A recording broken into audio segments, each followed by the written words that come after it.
Okay, I'm going to get us started, and I hope Manuel will, because we have a hard stop at 3 o'clock. So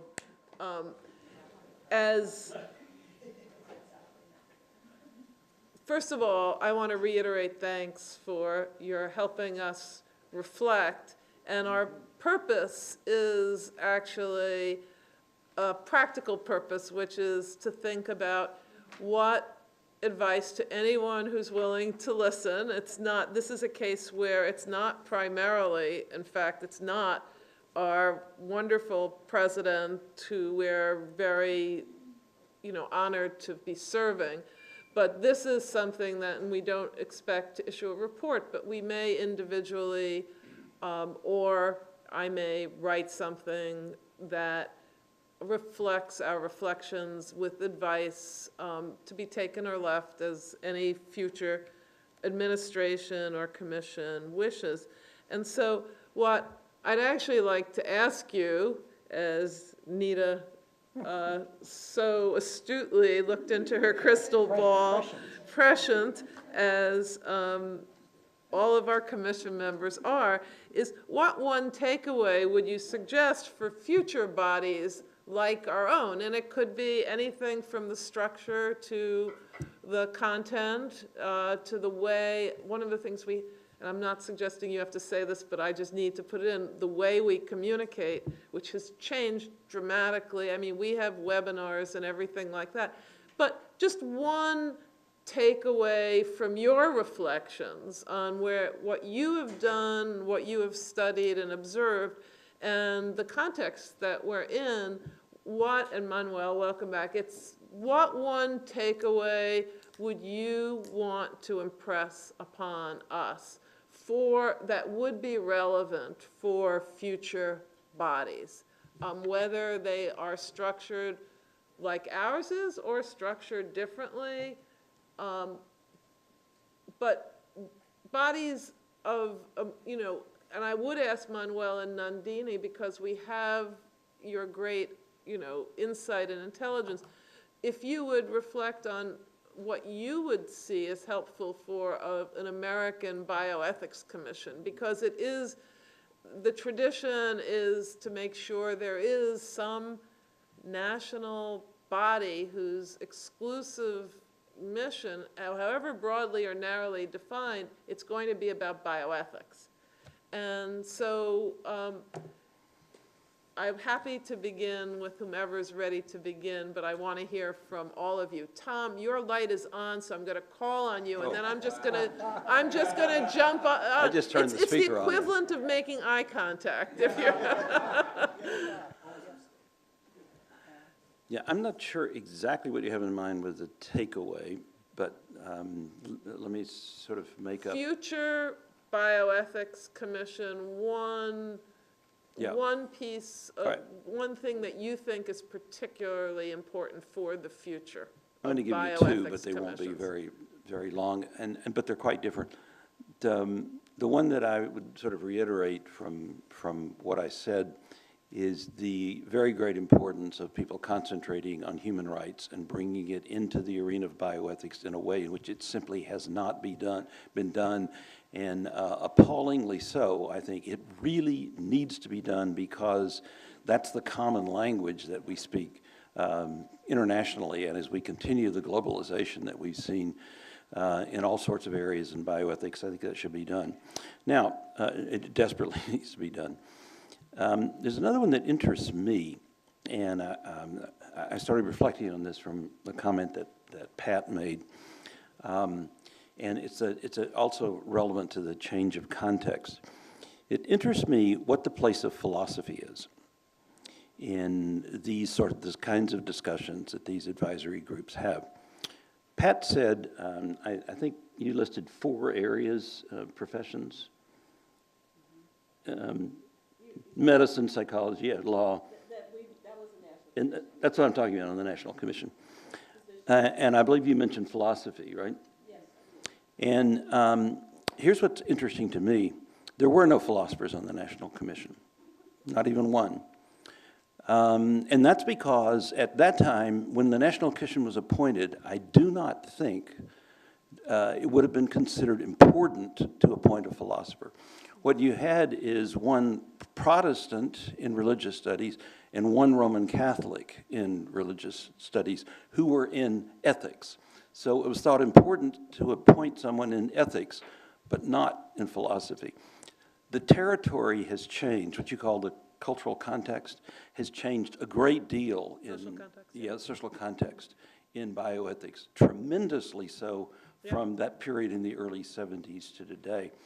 And what interests me is, what is the role of the philosopher? And is a philosopher essential in the way in which a research scientist or a lawyer or whatever is essential? Just yes or no, how would you answer that question? Yeah, Is it I full- think so, but I don't think it's all that easy to defend. Okay, Right? okay, that's, Yeah. great. Jason? So we've talked a lot about continuity today. That's how our session ended in the morning. Questions about structure, questions about whether maybe an independent agency model like the FTC or FCC, presumably smaller, presumably without regulatory roles.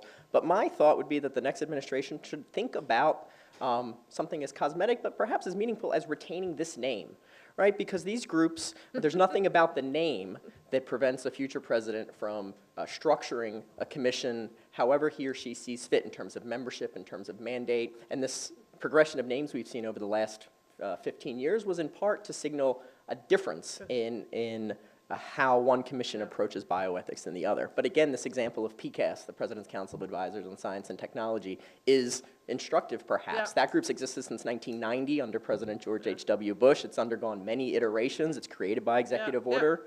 It changes, it evolves, but there is a continuity that even retaining the name might facilitate these Very kinds of insightful. discussions. It's very insightful. Having written a book called Identity and Democracy, I can't tell you what little things will make people identify with one another, and that's really interesting and very simple but very interesting. Ruth? I'm struggling in responding to your question as to whether to land on topic or structure. If you do it quick, you can do both. So on topic, and again, you know, it's when you have a hammer, you see nails, but I Yeah, want to yeah. underscore that the territory for justice and human rights in health Yeah, would be the territory that I would go for as well, which does not necessarily exclude science and technology, but it changes the emphasis considerably. So in that sense, you're sort of seeing a little bit of consensus in a group that has Yeah, no continuity. In terms of structure and organization, I do want to land or return to the themes that have mattered so much to me on reflection, and they are accountability and resources and power. So I think how you're structured, little things like if you have an office where it's located, who your designated federal official is, how you're able to secure your own staff, how you elect your own staff, how you form your chair, how you determine the membership, and so on. All of these sorts of things to use, you know, your work to signal independence, Yeah. to signal authority, and also to signal that the administration or Congress will in some sense be accountable to you, even if it's in responding to your reports within a certain Yeah, period yeah. of time. I think needs to be baked in, if at all possible. yeah, great. Manuel? Thank you. I think that it's very important that you should keep your international presence. The cooperation, I think, is one issue which is very important. And also to approach more the general public, you know, the society, I think is very important. And the other is perhaps to address the conflict of interest in research or in other areas you may know better than me. Thank you. Patricia? I already said what I thought, Oh, yes. that the justice, human rights stuff, I'm not going to repeat that. You can do another one. We got that. That's really, I'm going yeah. to say two things. I'm going to say that, yes, even in future, there should be people interested in applied ethics, which is what Tom is really interested in anybody, whatever the name, because I didn't get a chance to talk about the role they play, but they play a critical role. I lost my thought. We'll come back to you, Okay. because I know the feeling. Nandini?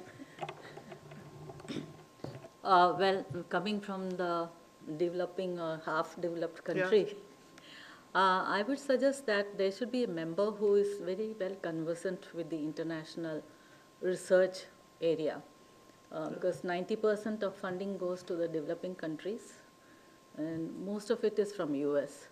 So either you had a panel for this commission. If it's not affordable, at least have 1 or 2 members who are very well conversant with the developing country aspects. Yeah, yeah. And we did, Nelson, for example, is very, yeah, so, Pat, you want to come back? Yes, I remember it. This how- advice is for members of the commission and the co-chairs. On any future commission, undoubtedly, a smart new person who's going to be chair will talk to you first. And what you say is, the only time you have any negotiating power is when somebody is asking you to do something. So you have to educate. These things, most of what we've talked about can't come afterwards so easily. Yeah. So your job is to do some of this education for the next person. And I'm sure there'll either be somebody who served on commissions or who chaired commissions Yeah. that will chair them in the future. Yeah, great, great. So this has been enormously helpful for us to be helpful moving forward. Paying it forward is an important part of our role. Now I'm going to ask any members of the commission who want to ask questions or say something on this issue. One point, we'll all do 1 point each, and we can keep going around if we have time. Anita, we'll start with you. 1 point, all right. So I want to go to this notion that human rights should be an important part of bioethics discourse on commissions. Because I agree, I think. I also agree that the United States has something to learn from other countries about other principles like solidarity and the precautionary principle that we don't routinely include in our thinking about these issues, but we probably should. And but I also want to voice a little skepticism. This is a question for the group here, which is, will the human rights framework be a panacea? I think about the fact that, rights of privacy have been part of the human rights framework since the beginning, and look at how much we've struggled nationally and internationally with trying to give some content to what it means to respect the privacy of the home, correspondence, communications, health, and so forth. It seems right to say that we should be operating in a human rights framework and in a more international framework of principle, but I also wonder whether that's going to be anything close to, well, I'm not sure in what way it's going to actually on the ground be a major step forward, given the various interpretations given these norms. It seems to me that you've illustrated why it's so important. It is, in certain respects, the common discourse, but we don't know really how to bring that discourse down to earth, and that's why it's so important for us to figure that out, right? So of course, there's going to be a lot of disagreement and a lot of difficulty. So Tom, I mean, it's many people's discourse, including yours and mine, but it's a very contested discourse. Yeah, but should it be? I mean, if you go to something like, You're asking say the moral person because we believe in it, and I loved your universe. And I will stand behind it as these rights are universally applicable and they're instantiated in many documents and so on. But I just think we have to recognize it is a contested discourse. Well, It it's a doesn't mean it's wrong, I think it's correct. But if we say it's a contested discourse, what discourse that might provide a framework isn't contested? I've lived half my career hearing people tell me that a principled framework is no good, right? Principles of contested No, discourse. we're not arguing with one another, we're in Yeah. heated agreement. But Anita's pointing out that it's not going, it's not gonna solve the contested problems unless we get, figure out a practical way to get beyond just the philosophical contestation. So I think Yeah. you gave an example, and I don't think it was unintended, so we've got to get specific. You gave an example how the IOM took on, in a very specific way, animal rights. Our Well, it commission- didn't, though. That's Well, the no, but they took on a specific example. Let me just, bear Yeah. with me in a sec. We took on human rights in a very specific way, not in the broad brush way. We took it on in the rights of children. What were the rights of children to be Yeah. protected in the case of a public good, which is finding a vaccine that protected children against anthrax? But the rights involved here were the rights of children to be protected in research. And it was very contested, and we broke through that contestation at the 50,000-foot level. You can't break through it. When you get to the ground with specific examples and you look at facts and what is acceptable in testing, you can break through that. And I think that's what a future commission would have to do. It would have to use examples. If you don't use specific examples, all the rhetoric in the world is not going to break through in any practical way. You've got to use specific examples where they're, and I think that's what a commission would have to do. I completely agree Yeah. with that. Ruth, yeah, no, I think it's important to state that there's hard work to be, after you state the human rights, you've got to get on the ground with examples of where they're really at stake. And in the cases, I'm not saying that it's going to be in that human subjects area. I think it's going to be in the area of distribution of resources in healthcare and health outcomes and things like that. Could I think the same thing's true of principles, the same thing's true of virtues and so on. Whatever kind of framework, you're going to have this problem. I totally agree with you. Totally agree. Ruth wanted to say, and I wanted to point out that the commission didn't get to the Belmont principles until halfway through its life. Tom joined the staff at the time we started the children's report, but we operated for Yeah. 2 years Yeah. in what I call a feeling out process without having any kind of framework, but we had our specific examples. And so I just wanted to point out that sometimes you use two ways. Yeah. You argue the example and see where you go, and then you get to a stage where you got another example and you figure out what's is your. There's actually a philosophical method called reflective equilibrium, and that's a really good way of operating. Absolutely. Terrific. Ruth, did you want to say something on this? Because I think this is real, since there's so much agreement here, how to make it practical is really And you important. need a common language. Yes. I didn't say that in my report, but that's what's critical. I don't call myself an ethicist. Yes. I call myself a lawyer.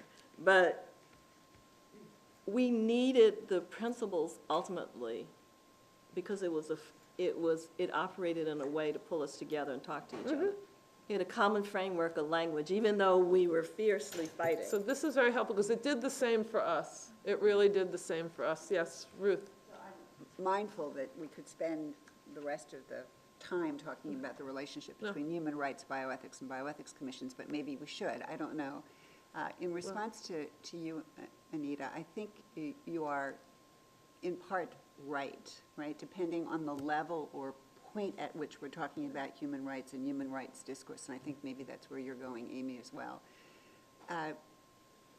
I took Tom's point initially, and whether a commission should take this up or not is an interesting question, that in the field of bioethics as an intellectual territory, we have not taken as much theoretical account and worked as hard to make the connections between human rights theory and other aspects of bioethics. And Nita, you were framing that as well, and I think that's terribly important. In my own work now, that's a big thrust.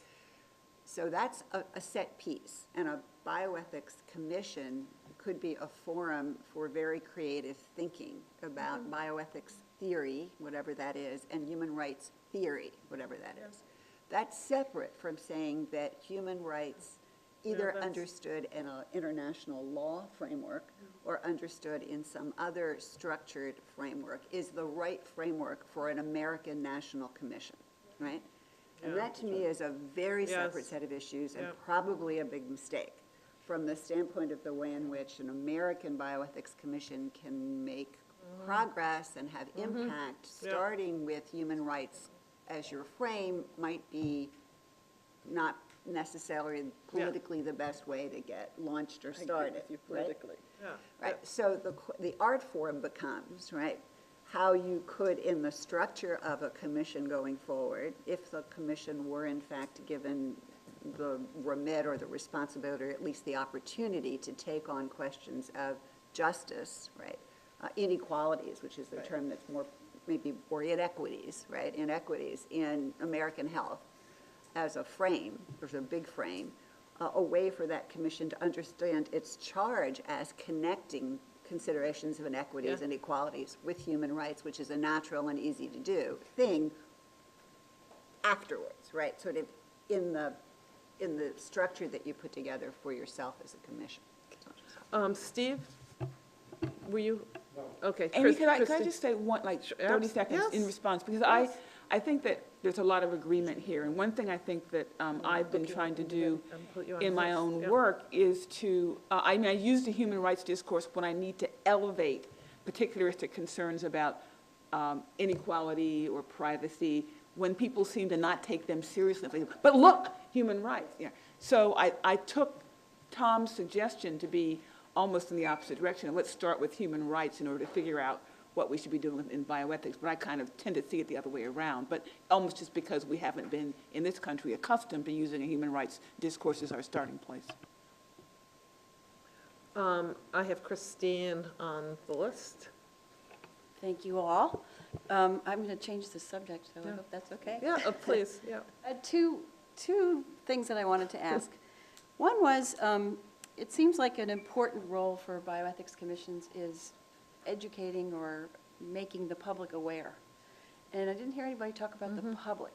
You know, we talked about recommendations to government, and I wanted to know how you think that fits in the range of things that bioethics commissions should prioritize, educating the public or having a role in making the public aware of certain issues. Could we hold the second one Yes. so we can ask you that?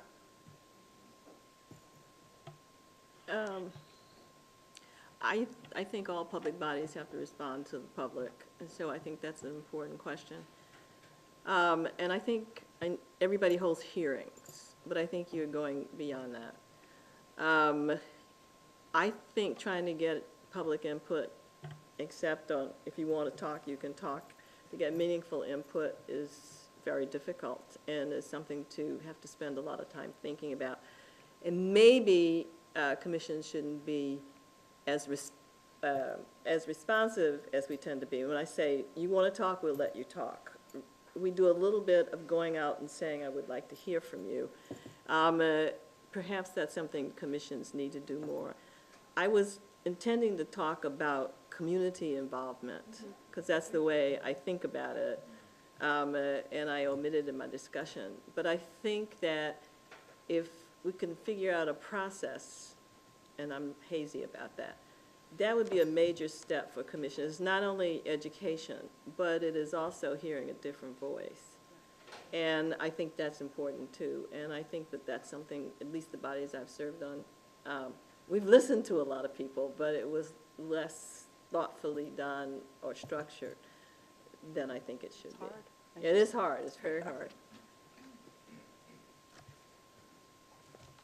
Really quickly, I want to draw a distinction between an obligation as a commission to inform public understanding of an issue that you're taking on and hoping to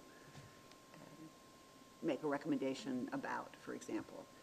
And so that's one thing. A distinction between that and what Pat, I think, was talking about, which is attempting to understand what different constituencies, stakeholders, parties concerned with the issue think, and engaging in that respect. From yet another distinction, which is our job, or part of our job as a national commission, is to just generally have people understand what ethical issues in medicine, science, and health. And that's a sorting out process for a commission. It's not clear to me that all commissions have the third responsibility or need to take it on. On the other hand, you could have a commission that says that's our job, or one of our major jobs is to just generally elevate public understanding of ethical issues in health, medicine, and science. And that is a perfectly wonderful ambition and goal, and you could have a commission that just did that, right? But So without I'm it not being sure where- explicit, it may not without- be. Right, whereas the first, if you're taking on an issue and you're attempting to wanting to address it, then you have some very definite obligations of the two distinct types that I mentioned. Christine, you had another question? Well, the other one is very different, actually. I was thinking about your discussion about power, which I really appreciate, because I think there is a certain power that comes with being this close to the president, for example. But I was wondering about whether you think there is more power in the model of, short-term commissions that are appointed under each administration, as opposed to the FTC model or even the PCAST model, where, that maybe there's a trade-off there in terms of how much power you have to actually get something done, splashy in a way, versus long-term commitment. And I don't know if you think that's right, or anybody? Well, I think one of the values of the commissions when they work has been that they are fresh. Totally agree. Differently constituted, think different set it's- of issues. When Ruth raised the SEC and when she was doing her topology, I went, that's where I think of administrative agencies, Right. because what they have gotten is rooted, they got their own ways of Right. doing business, and change is not in the vocabulary. Yeah. So, I know, I work for the government. oh, okay, that's right, I forgot. It's, I mean, if you want a highly regulated bioethics commission where everything, every possible thing is create a standing body along the FTC. I mean, it will, that was Jay's view. So Jay had this notion, right, and he talked about it many times, that's what we needed in the field, that it would last forever, and his idea, of course, was that this would be insulated, right? And the response that some of us had back to him, and continue in my head to have with him, is, then it just becomes, as Pat was describing, it just becomes yet another sort of grinding, whatever, piece of bureaucracy. On your point, Christine, I've often thought that some of what we were able to do because we had a kind of arrogance that came from knowing that we were going to end in 18 months or 2 years max, and that was it, right? And so if we irritated or upset people, we irritated and upset people because what could happen, right? Now, that may be a bit of an exaggeration, but it sort of had that, at some points, that feeling about it. And when I was looking at this afterwards, I think you can have a failed commission of that sort as well. Yeah, sure. Obviously, and then was it really failed? So one of my favorites when I was looking back and looking at this was the Schaefer Commission, which was set up under President Nixon, and it was in like 71 or 72, and it was on marijuana and drug addiction. And one of the things about when you set up a commission like that, you can't control what's going to happen. President Nixon couldn't control it. At a certain point, the administration loses control. And that commission recommended the decriminalization of marijuana in 1962, right? This is under a Nixon administration. Obviously, right, Nixon hated it. The administration hated it. They didn't want to see it. It was an embarrassment. They dismissed it. It's taken X number of years. You could say that was a failed commission. It's extraordinary that that was their recommendation, right? At the time, you would say it was failed. Nobody paid any attention. How many people now go back and look who work in this area at the Schaefer Commission, I don't know, but it's an example of, had they been a commission that went on and on and on, I'm not sure they would have reached that recommendation. Maybe that was good, maybe that was bad. Jim? Since we've got some time, I didn't want to leave unchallenged or maybe unclarified a statement that everybody seems to be comfortable with, and Pat, you made it initially in the earlier panel, and then it was echoed here, that future commissions might, I think the language you used is return to medicine and health, and not so much the research dimension. And the reason I'd like a clarification on that is, it seems to me there is a need in the research side. I could understand that if what you're saying is we should expand what we do to include, what future commissions do to include this. First, because I think there is still, and there will continue to be needs in the research side. We see technology roll out that's ahead of our ethical thinking. We haven't fully thought through what CRISPR might mean. And then secondly, it seems to me that some of the very solutions, possible solutions to health disparity, may be technology-based. And in fact, to the extent that we can infuse research with ethical purpose, not just ethical regulation, but ethical purpose, including purpose for addressing such issues of health disparity, I would want research to stay on the agenda of future committees. I have nothing against research and, and technological developments. I want to be clear about that. It's just that when I look over the history of a lot of the commissions and bodies, and it started with the National Commission, that has been our focus. And the issues that we look at, research, were always intended, the basic scientific research, not these big, we're doing something different now, mitochondrial DNA. We started with this basic research which needed to be straightened out, quite frankly, it was in transition. But the other side of, and I think of research as improving health and well-being, the other side of the health and well-being has to do, and it has technology too, has to do with people's health status, people's health care.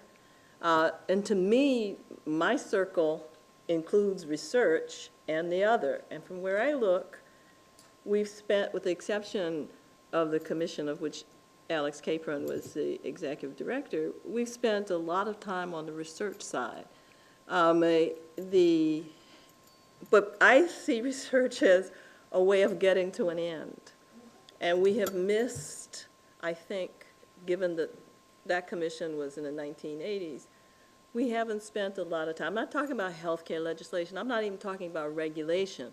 I'm talking about nobody has really looked at that side and highlighted some of the issues in ways, in an era in which, and I deliberately didn't choose aging because I have to think about that too much.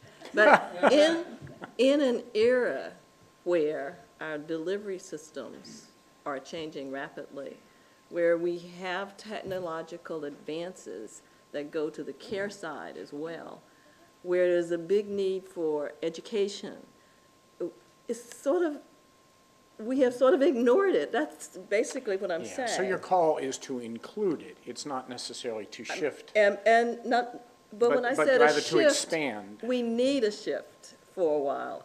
What I am saying is we spent all our time on research. It's the glamour stuff.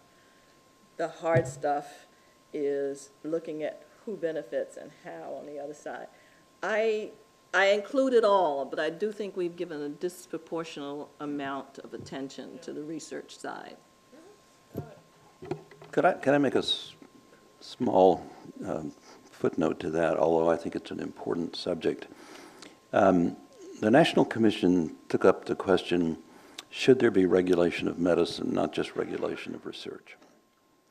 And it debated it at some length. I think it was only in one session, but at some length, and it came to the conclusion, of course clinical medicine should be regulated. You've got as many risks and so on there as you do in research. But you can't do that. First of all, it's beyond our remit. Nobody gave us a remit to consider that. And secondly, it's political disaster to even take up the issue. But now it's a real issue that needs to be taken up. Now, you want to get rid of the word regulation and replace it with a word like oversight or something like that. What systems of oversight need to be introduced to govern, so to speak, bring under control certain really negative features about risks in clinical medicine? And we've never had that discussion in Bioethics Commission. Thank you both for clear. Nita? I want to pivot us a tiny bit to something we had talked about earlier, but that I would love to hear your perspective and reflection on. So assume a future commission took on one of these kind of broader, more systemic issues. One of the things that Amy mentioned is, has been a hallmark of this commission is consensus reports. And I think there's great virtue to consensus reports in that you model what consensus would actually look like in politically divisive times and in a time when if we can't come to an agreement, how could we expect anybody else to? And yet the commissions also serve a different role, which is a public discourse role, and to the extent that they have lasting impact on the conversation and discourse of fields going forward, many of these are controversial topics on which even a commission who's worked together for 6 years won't agree. Or if they do agree, it'll be a watered down version of what more kind of articulated differences might be. And so given that you had different experiences on your own respective commissions and organizations as to whether or not there were consensus report or dissents or separate member statements that were written in order to elaborate, I'm curious as to what your recommendation would be for a future commission in thinking about how to balance those two important functions between being able to reach consensus in order to influence policy and make real recommendations that have the power to influence versus being able to have a really fulsome public discourse around an issue.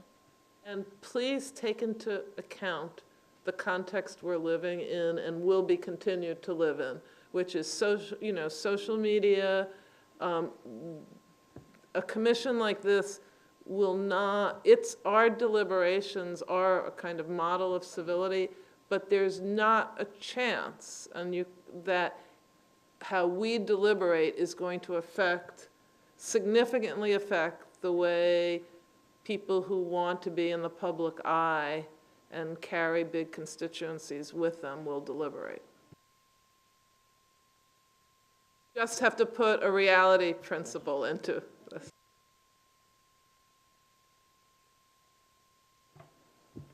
I have a favorite story, and that is I actually was co-chair of one of these deliberating bodies, and I tell everybody it's a poor chair who has to dissent from her own committee's report, which I did. So I'm going to say something, and so I thought about it a lot, your question.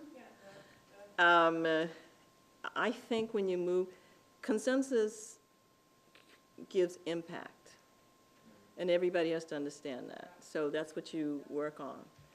But I think it's a crazy world that if a person feels strongly enough after you've worked hard, that you try to tell them not to have a dissenting report. I think there's something to be learned. Often in creating a consensus, as you point out, you lose valuable things because everybody has a goal.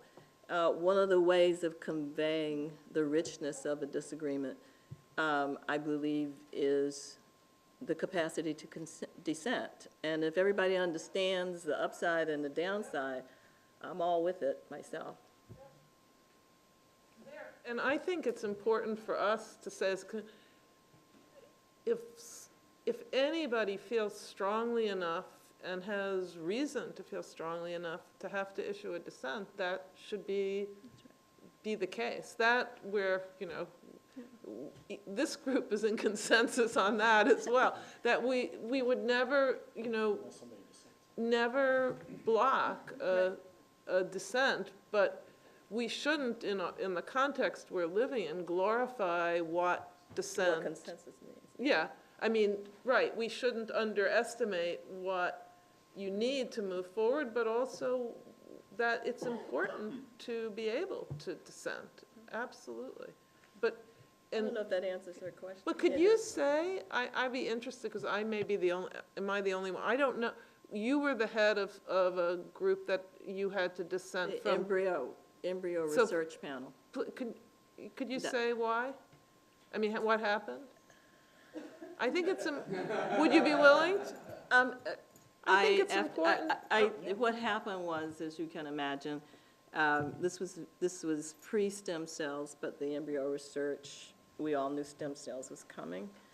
And we put together a report that I thought was too broad, in the sense that we were trying to anticipate everything that was coming, and stem cells being the big one that was coming, in the face of real disagreement about pro-choice, pro-life. One step at a time, I'm an incrementalist. So it's the report that I decided that I had to dissent from, because I thought we hadn't considered and deliberated about issues in detail. Mostly it was about the creation of life. We were talking about embryos. And I just thought I had to say it, and I thought I could say it as a person who was pro-choice. So I did, and so President Clinton disavowed the report 2 days later. Not because of my dissent, because of his own political issues, but we just, and maybe that's a lesson about these groups sometimes, and that you have to be strategic in deciding what you can get this round and have an impact on this round, and not reach for the sky. And I thought, I can say this in public because the members of that group have all gotten together since then, and we all talk, and we all say we learned a lesson. So because we have a hard stop, I just want to conclude this meeting by thanking you for being so thoughtful and open and helpful to us, and also say that it really is an honor to have across the generations of commissions enough commitment and identification to be able to share together. And we feel that we have a very strong responsibility. Speaking of responsibility, we had a very broad remit, very broad charge, and we took some very hot-button issues and deliberated on them and heard from the widest range of people. We also do feel a kind of obligation and responsibility to pay it forward with education, and we have educational materials and also a report on how you can deliberate in this social context in an effective way. And we feel very beholding to previous bodies with different names, although I think it's a great idea to have not a standing body, but have a name that perpetuates. I think we could call ourselves bioethics commissions across a national, presidential, in our case, bioethics commissions. But I just want to thank you for being so thoughtful and insightful. And I want to in particular thank our two international guests and members for sharing with us their experiences. So let's all thank you.